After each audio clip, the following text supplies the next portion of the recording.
I think this is very crucial that we really collaborate together and not sort of go only our own paths with our own areas of responsibilities and not sort of taking others into account when we do decisions, but really work together and collaborate together. Hello, I'm Kim Pomoell, a partner in charge in Heidrick Struggles Helsinki office and a member of the consumer markets and CEO and board practices. In today's podcast, I'm excited to speak to Riitta Savonlahti, Executive Vice President of Human Resources and member of the Group Executive Team at UPM. Over the course of her career, Riitta has played a pivotal role in shaping UPM's transformation into a global Bio4 company, a term coined by UPM themselves to describe a new forest industry. Here she is helping to steer the organizational strategy, culture, and people agenda. She has also served on the boards of several major organizations, bringing to the table her deep expertise in leadership, compensation, and organizational development. Riitta, welcome and thank you for taking the time to speak with us today. Thank you, Kim. Happy to be here today. Great. So without any further ado, and speaking about leading cultural change, Riitta, established businesses often carry strong traditions and ways of working. What do you see as the biggest challenge when trying to balance traditions with the need for transformations? And how have you addressed those challenges? Maybe a bit of background of UPM first, if okay for you. Absolutely, that's great. So UPM as a company was formed by the merger of Kymmene Corporation with Repola Limited and its subsidiary United Paper Mills Limited in 1996. And we have grown into a global material solutions company, now having production units in 11 countries with almost 16,000 employees in 43 countries. And in our case, if thinking of that when the platform really started to burn, it was year 2005. Paper consumption had started to decrease quite rapidly, and yet there were some who didn't see that fact. Also, after the merger, personnel had been told that there won't be any changes in the number of personnel. 20 years ago, the biggest challenge with the leadership of the new CEO was to start changing the culture from internally focused to more outward looking and starting to bring employees also from outside and learning to live in a matrix organization, which was new at that time, with renewed concepts and processes. The leadership team needs to be aligned and have the same view about the needed change. So also the leadership team needed to be renewed, not at the same time, but gradually during the years. So in addition to the needed cultural changes, there was a clear need for restructuring of the organization. One of the starting points was to change the way we recruited. All the positions needed to be opened not only internally, but also externally. And gradually, so we started to get new people to all levels of the organization from outside, from different companies with different backgrounds, persons who questioned the status quo and brought new ideas to develop the company further. Slowly but firmly, the culture started to change. It's been quite a dramatic change. A lot has happened. A remarkable transformation journey over the past few years. From your perspective, what has been the biggest shift in the company's culture during that time? Probably the biggest shift has been to become from a, if I may say so, quite old-fashioned forest industry company to a global industrial player, a Bio4 company and lately material solutions company, having global processes in place. From cultural point of view, change has gone from internally focused, i.e. all the wisdom is inside of the company, to an open, non-political environment where values play a big role. What we saw as our strength at that time and what we wanted to keep was the very respectful way of working with our colleagues. One sign of becoming a non-political organization was that the CEO told all who tried to get answers to their problems from him to go to the responsible person, not to him. A big shift. Yes. It is. And gradually the organization learned how to behave in a proper manner, even though it might sound a small thing, but it was really a big thing. When CEO all of a sudden started to say that, hey, please go to the person who is responsible of that topic. And today, one thing I'm very proud of is that we truly have a non-political working environment, which of course needs constant care because it easily will be disrupted if you let it happen. Yeah, sounds like something that needs to be reminded towards the organization. When you began shaping UPM's transformation, was culture a driver from the outset? Yes, it was. The leadership culture needed to be changed, and we worked a lot with the leadership team to find the common understanding of that. Also, new matrix organization was one driver. And if you think about matrix organization, the responsibilities are never clear. And the former functional organization had very strict responsibilities. And when in the very beginning, it was constant discussion with our employees that what is your responsibility and what is mine. And as we know, there are always these gray areas in a matrix organization, and you have to somehow shuffle there in between of everything. It was difficult in the beginning. Yeah, I can imagine. How do you build trust in times of large-scale change and make sure employees feel included in rather than disrupted by transformation, especially on an international scale?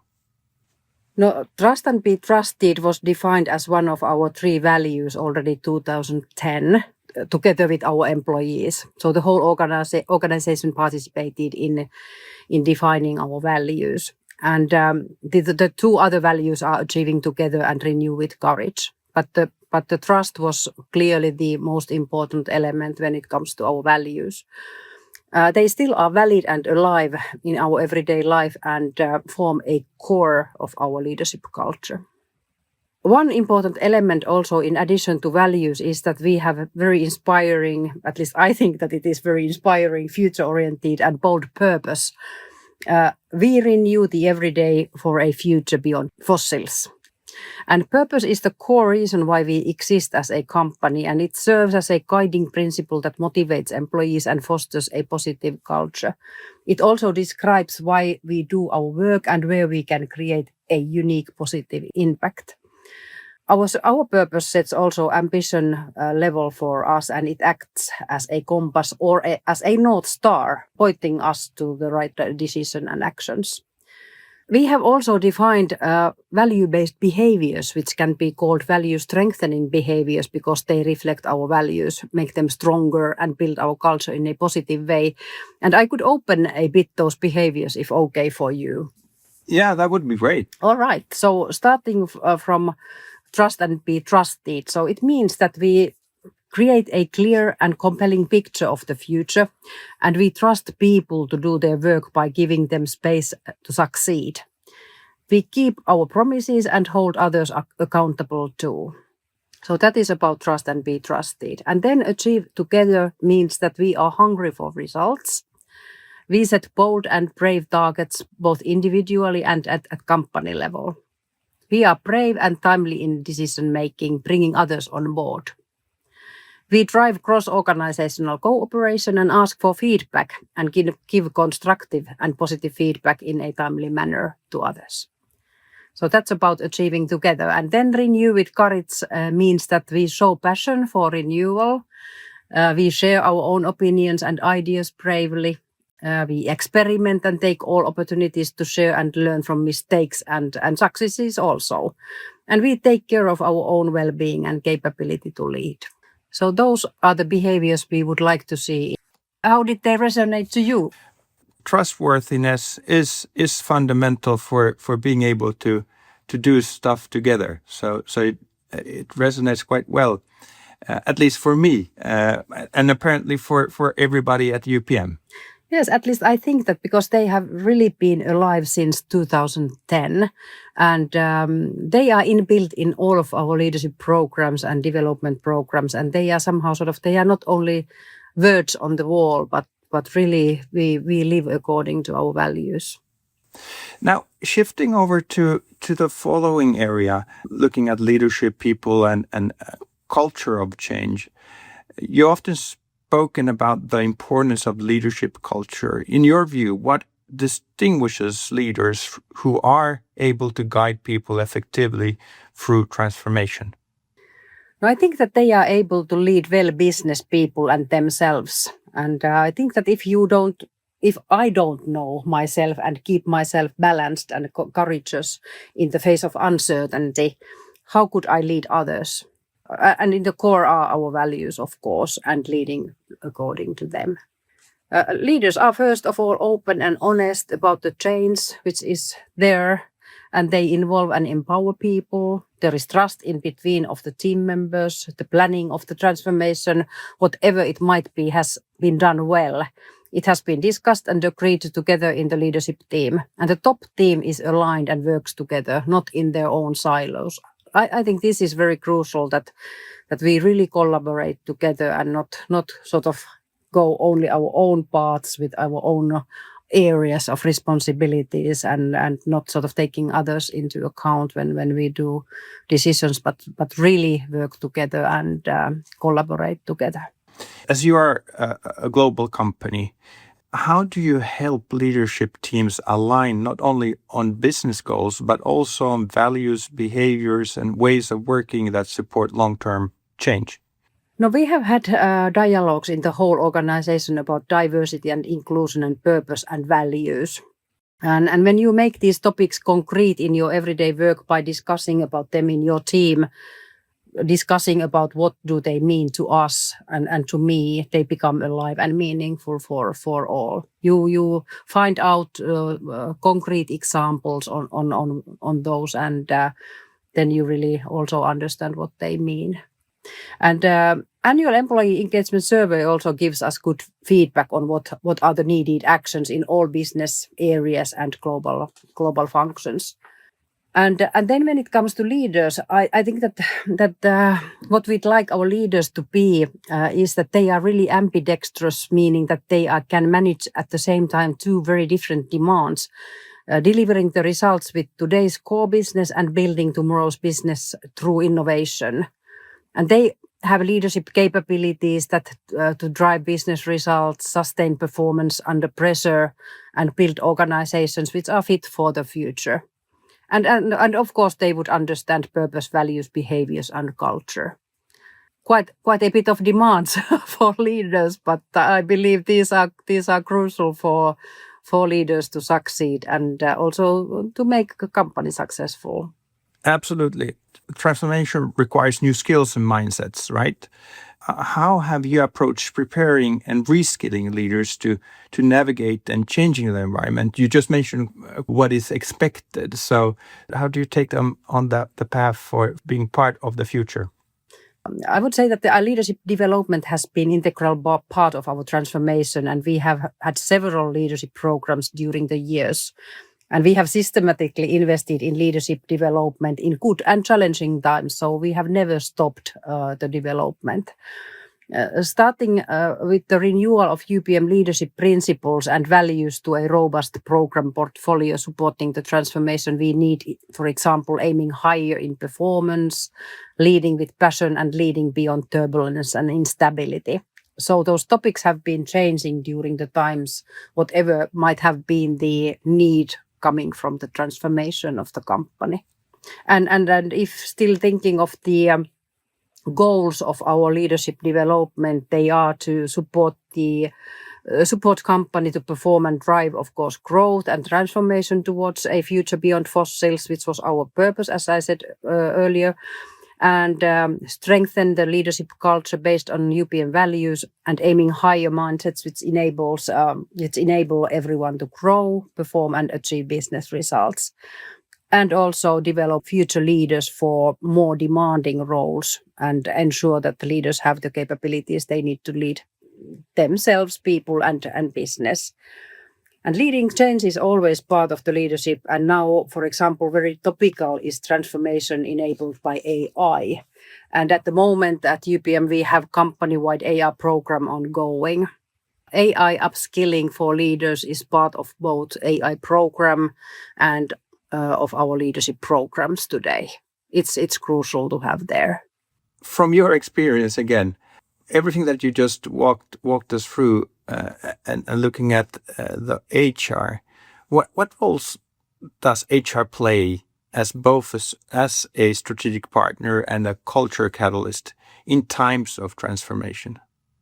This probably should be asked from somebody else than the head of HR. But of course, I see the role of HR very, very important, but not only in top level, but in all levels of HR organization.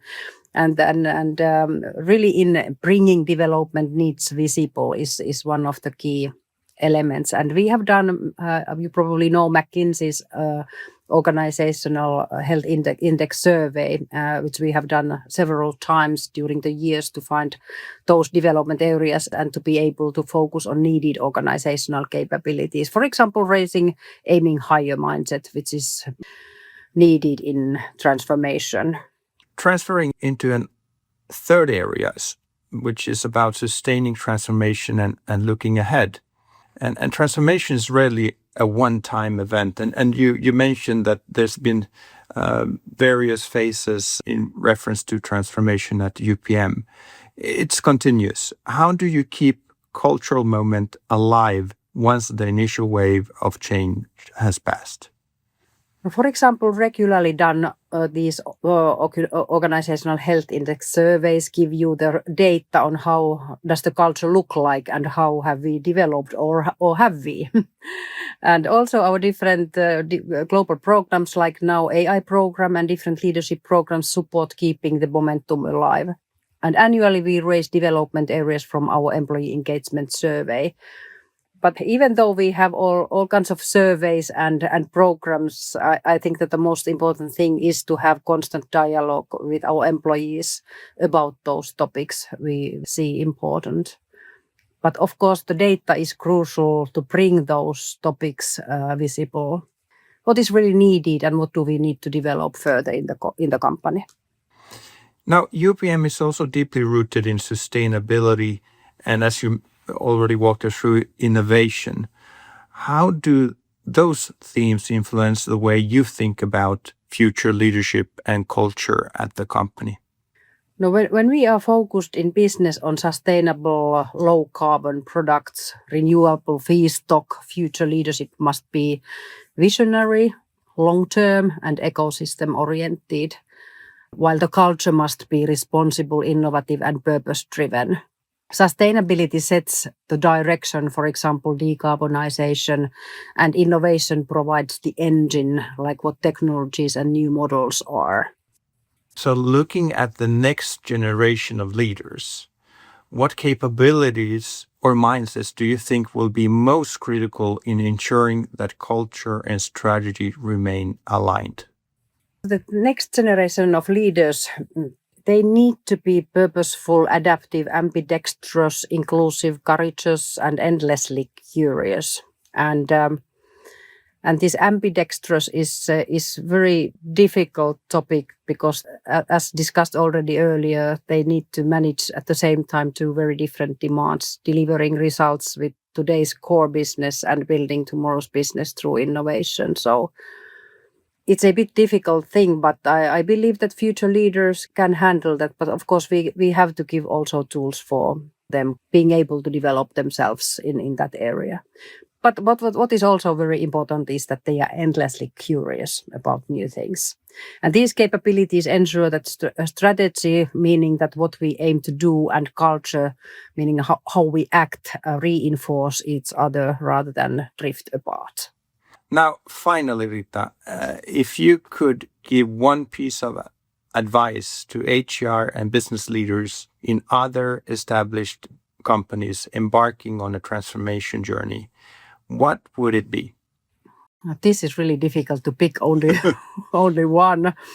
But what always has been very close to my heart is recruitment. So it's people who make the results. So really paying attention to having competent, diverse teams with people with right attitude in place. It's really crucial for the success of the company. I believe that recruitment process is one of the most important processes of the company. I couldn't say it better than you did. Riitta, thank you for making the time to speak with us today. Thank you very much. Thank you. It was my pleasure.